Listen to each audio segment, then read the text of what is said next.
Bonjour à tous. Donc aujourd'hui, on va parler de l'Union européenne, des promesses qu'elle nous a données ainsi que ses limites. On va parler un peu de souveraineté, de monnaie ainsi que de démocratie. Donc du coup, à l'origine, en fait, le projet européen, il avait des intentions qui étaient extrêmement louables, puisqu'après la Seconde Guerre mondiale, l'idée, elle était simple, c'était rapprocher les économies pour éviter justement les conflits, puisqu'on sait que beaucoup de guerres commencent à cause de problèmes économiques.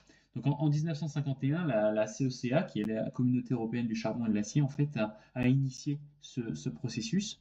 Et ensuite, le traité de Rome est arrivé en 1957, et ensuite la création de la CE. Progressivement, en fait, cette union économique elle s'est transformée en une structure politique qui est contraignante avec ses propres institutions, sa propre monnaie et surtout ses propres règles juridiques qui vont être supérieures aux droits et aux lois nationales.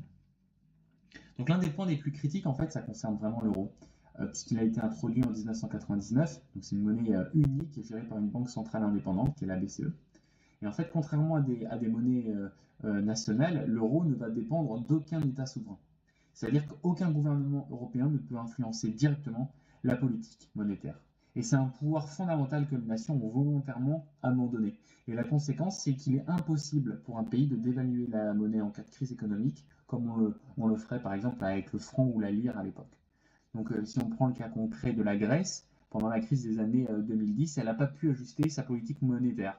Donc résultat, elle a été contrainte à des plans d'austérité extrêmement durs, dictés par la Troïka, la BCE, la FMI et la Commission européenne.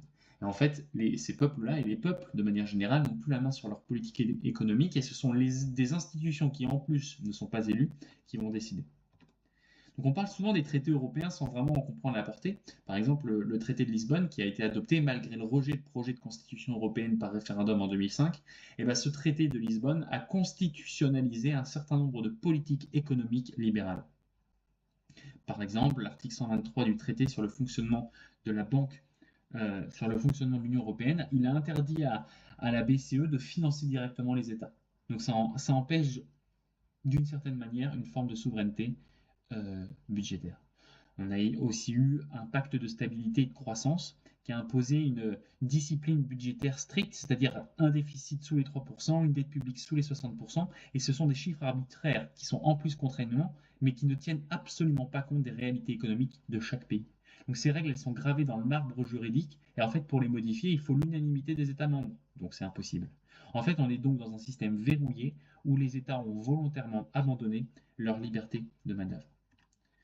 Donc, contrairement à ce que beaucoup vont penser, l'Union européenne, ce n'est pas un système démocratique au sens classique, puisque la Commission européenne a le monopole de l'initiative législative, et en fait, elle n'est pas élue par les peuples, mais elle est nommée.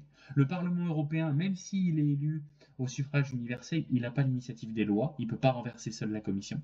Et les textes de loi sont souvent négociés entre la Commission, le Conseil, les chefs d'État, et le Parlement dans des procédures qui sont totalement opaques et sans aucun réel débat public.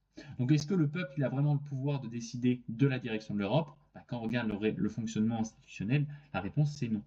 Quand les peuples ils tentent par exemple de se faire entendre par référendum, en fait ils sont ignorés. Par exemple, au référendum de 2005 en France, où on avait 55% des votants qui ont rejeté la Constitution européenne. Ce texte il est revenu sous un autre nom via le traité de Lisbonne. Et donc la volonté populaire a été contournée. Donc au-delà de l'économie et des institutions, en fait, il faut aussi parler de politique étrangère puisque l'Union européenne, même si elle se veut autonome, elle est structurellement alignée sur les intérêts de l'OTAN, et donc, indirectement, sur ceux des États-Unis.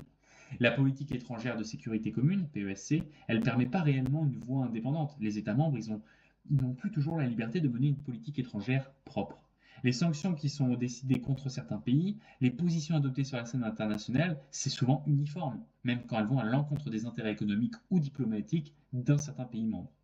On peut donc parler d'une forme de vassalisation géopolitique dans laquelle l'Union européenne n'est pas un acteur souverain, mais un relais d'intérêts étrangers, notamment américains.